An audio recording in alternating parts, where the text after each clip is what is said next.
మన ప్రభువును రక్షకుడైన యేసుక్రీస్తు వారి నామములో అందరికీ వందనాలు. మరే కొద్ది కాలాన్ని దేవుడు మనకిచ్చాడు ప్రియులారా. ప్రతి ఉదయమున వాక్యమును మనము ధ్యానించుకుంటూ ఉంటున్నాం. ఈరోజు దేవుడు ఏర్పాటు చేసిన కృపావాక్యము ధ్యానించుకుందాం. ఈరోజు నుండి ప్రత్యేకముగా ఒక టాపిక్ వైజ్గా మనము అనుసరిద్దాం. ఈరోజు విశ్వాసము గురించి ఈరోజు నుండి మనము ఉందాం. విశ్వాసము అనగా నమ్మకము, లేదా మనము దేవుని మీద ఉంచే గట్టి నమ్మకం. అయితే ప్రియులారా, దేవుని వాక్యములో మనం చూసినట్టయితే హెబ్రీయులకు రాస్తూ అంటాడు, విశ్వాసం అనున్నది నిరీక్షింపబడు వాటి యొక్క నిజ స్వరూపం అంటాడు.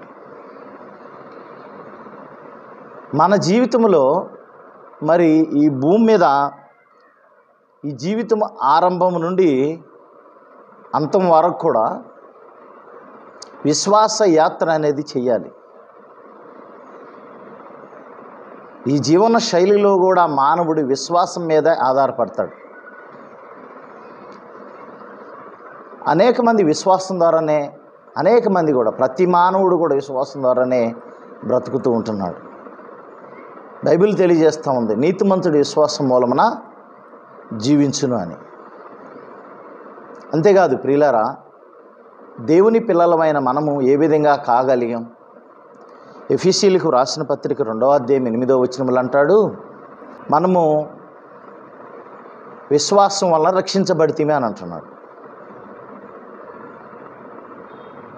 ఇది దేవుడిచ్చిన వరమే కానీ మన వల్ల కలిగినది కాదు అని అంటాడు.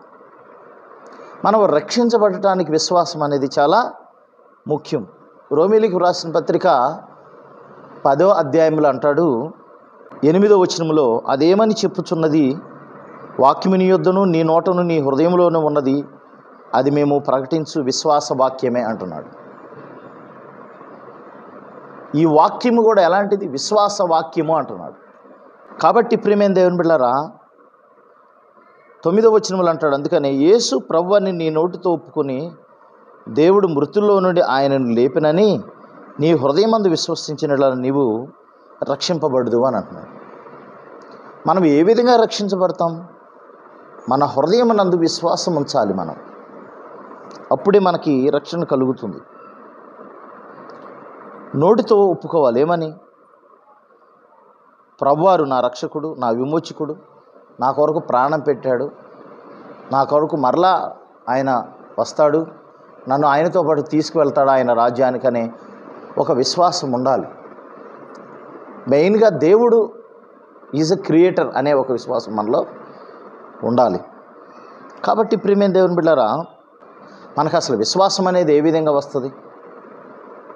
హెబ్రీయులకు రాసిన పత్రికను మనం గమనించినట్లయితే 12వ అధ్యాయం 1వ వచనంలో అంటాడు, 1-2 వచనాల్లో, విశ్వాసమును కర్తయు దాన్ని కొనసాగించేవాడు అయినా యేసు వైపు చూచుచు అని అంటున్నాడు.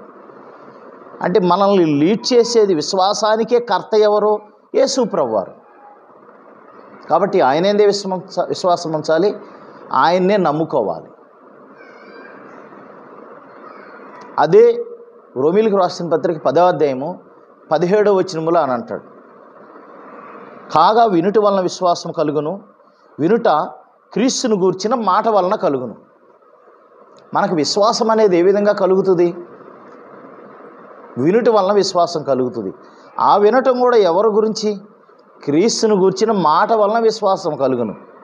కాబట్టి ప్రియమైన దేవుని బిడ్డలారా, మరి ఈ విశ్వాసము అనేది మన జీవితంలో అతి ప్రాముఖ్యమైనటువంటి విషయం. భక్తుడైన పౌలు అంటాడు, ప్రేమ, విశ్వాసము, నిరీక్షణ, లేకపోతే నిరీక్షణ, విశ్వాసం, ప్రేమ, ఈ 3 చాలా గొప్పవి అంటాడు. వీటిలో శ్రేష్టమైనది ప్రేమ అంటాడు. అయితే ఈ భూమి మీద ఉన్నంత వరకు విశ్వాసము ముఖ్యం. ప్రేమ తర్వాత విశ్వాసం అనేది చాలా ముఖ్యం. కాబట్టి ప్రియమైన దేవుని బిడ్డలారా, మనము చూడని దాన్ని నమ్ముతూ ఉన్నాం, అది గొప్ప విశ్వాసం. తోమా యేసు ప్రభువారు తిరిగి లేచాడంటే నమ్మలేదు.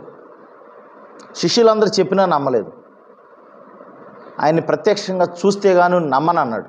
యేసు ప్రభువారు రెండోసారి ప్రత్యక్షమైనప్పుడు వారి మధ్యన తోమా వెళ్ళి ఆయన గాయాల్లో వేలు పెట్టి చూశాడు. అప్పుడు నమ్మాడు. అప్పుడు ప్రభువారు అంటారు, చూచి నమ్మిన వారి కంటే చూడక నమ్మిన వారు ధన్యులు అని అంటున్నాడు. అంటే పరలోక రాజ్యం మనం చూడాల, అయినా నమ్మాలి. ఈ సృష్టిని చూసినప్పుడు దీని వెనకాల ఒక మహా గొప్ప శక్తి లేక అద్భుతమైనటువంటి దేవుడు ఉన్నాడని మనం గ్రహించాలి. అది విశ్వాసానికి మూలం. కాబట్టి ప్రియమైన దేవుని బిడ్డలారా, మరి విశ్వాసమును కర్త యేసయ్య కాబట్టి ఆయన సన్నిధిలో మనం నడవాలి.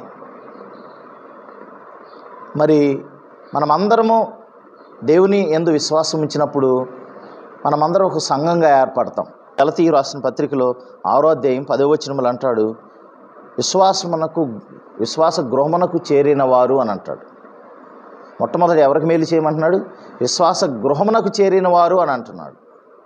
అంటే ఎవరెవరైతే ఈ భూమి మీద క్రీస్తునందు విశ్వాసం ఉంచుతారో వారందరూ ఒక సంఘంగా ఏర్పడతారు. వారందరూ దేవుని కుటుంబంగా ఏర్పడతారు.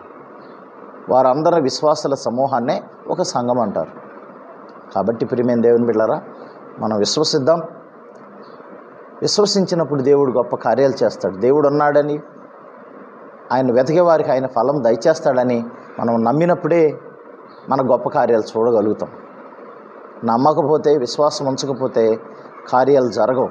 మన జీవితంలో ఏ గొప్ప కార్యాలు, మన కుటుంబాల్లో ఏ గొప్ప కార్యాలు మనం చూడాలన్నా విశ్వసించాలి, విశ్వాసమును కొనసాగించుకోవాలి.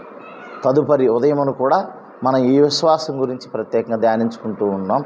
ఈ విశ్వాసము టాపిక్ గురించి మాట్లాడుకుంటున్నాం కాబట్టి ప్రియులారా, మరి యొక్క ఉదయకాలాన్ని కూడా మన విశ్వాసం గురించి ధ్యానించుకుందాం. దేవుడు పరిశుద్ధ వాక్యం దీవించిన గాక. ఆమెన్. ప్రార్థన చేసుకుందాం. మమ్మల్ని మిక్కిలిగా ప్రేమించిన ప్రియ పరలోకపు తండ్రి, అవునయ్యా, మేము విశ్వాసం గురించి మాట్లాడుకొని ఉంటున్నాం. ఈ యొక్క జీవితంలో విశ్వాసం అనేది చాలా ముఖ్యం ప్రభు. ప్రతి మానవుడు బ్రతకాలంటే విశ్వాసం అనేది ముఖ్యం నాయన. తర్వాత నా ఫ్యూచర్ ఏమవుతుంది, నా భవిష్యత్తు ఏమవుతుంది అని భయం రాదు విశ్వాసం ఉన్నప్పుడు. ఎందుకంటే నన్ను సృష్టించిన దేవుడు నన్ను బ్రతికిస్తాడనే ఒక విశ్వాసం అనేది ఉంటుంది. కనుక అలాంటి విశ్వాసాన్ని మాకును మా ప్రియులకి దయచేయమని, దీవించమని యేసు పరిశుద్ధనామం అడిగి వేడుకుని ప్రార్థన చేస్తున్నాం తండ్రి. ఆమేన్. మన తండ్రి అయిన దేవుని ప్రేమ, ప్రభువైన యేసు క్రీస్తు వారి కృప, పరిశుద్ధాత్మని సహవాసం ఇక్కడ చేరి మనకును సకల పరిశుద్ధులకును ఎల్లప్పుడూ తోడే నడిపించును గాక. ఆమేన్. అందరికీ వందనాలు. మరే ఉదయకాలాన్ని కలుసుకున్నాం. అప్పటి వరకు దేవుని కృప, దయ, కనికరం మీ అందరి మీద ఉండును గాక. God bless you.